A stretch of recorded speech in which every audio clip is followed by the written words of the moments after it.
Hello friend, જય શ્રી કૃષ્ણ। આજે Shivratri special આપણે શક્કરિયાની ફરાળી ટીકી બનાવશું। તો આ ટીકી બહારથી ક્રિસ્પી, ખાવામાં નરમ અને સ્વાદમાં એકદમ ટેસ્ટી બનશે। તો તેના માટે મેં બાફેલા શક્કરિયા લીધા છે। હવે આ શક્કરિયાને આપણે ખમણીને લેશું। એટલે આ રીતે ખમણવાથી જે શક્કરિયાની અંદર રેસાનો ભાગ હોય છે એકદમ સરસ અલગ થઈ જશે। ઘણા સીધા પણ ઉપયોગમાં લેતા હોય છે, પણ આ રીતે ખમણવાથી જે રેસા હોય છે એ સરસ અલગ થઈ જશે। તો આ રીતે મેં બધા શક્કરિયાને ખમણીને લીધા। હવે ખમણેલા શક્કરિયા આપણે એક બાઉલમાં લેશું। હવે આદુ મરચી, સ્વાદ અનુસાર મીઠું, ગરમ મસાલો, ચાટ મસાલો, ધાણા જીરું, મરી પાવડર, લીલા ધાણા, શીંગનો ભૂકો પણ એડ કરી શકાય। 2 ચમચી તકતીનો લોટ લીધો છે। જો તમારે આગળ તકતીનો લોટ ના હોય તો કોઈ પણ ફરાળી લોટનો ઉપયોગ કરવાનો। આનાથી આપણી ટીકી એકદમ ક્રિસ્પી બનશે।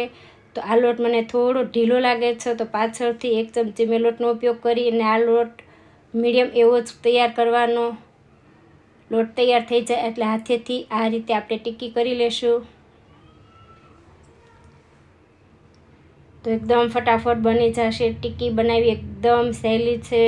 ફક્ત 5 જ મિનિટમાં ટીકી બનીને તૈયાર થઈ જશે।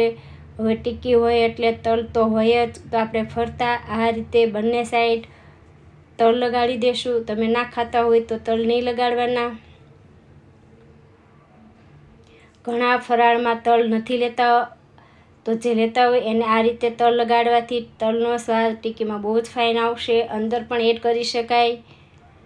તો મેં એક પેનમાં મીડિયમ એવું તેલ લીધું છે। અડધી ટીકી ડૂબે એ રીતે તેલ લેવાનું અને ફરતી ટીકીને ગોઠવી અને આ ટીકીને બ્રાઉન કલરની થાય ત્યાં સુધી આપણે થવા દેશું। જેમ ટીકી નીચે બ્રાઉન કલરની થતી જાય એમ આ ટીકીને બધી ફેરવતા જવાની। બંને સાઈડ બ્રાઉન કલરની થાય ત્યાં સુધી આ ટીકીને આપણે થવા દેશું। ફક્ત 4 થી 5 જ મિનિટમાં ટીકી બધી સરસ બંને સાઈડ બ્રાઉન કલરની થઈ જશે।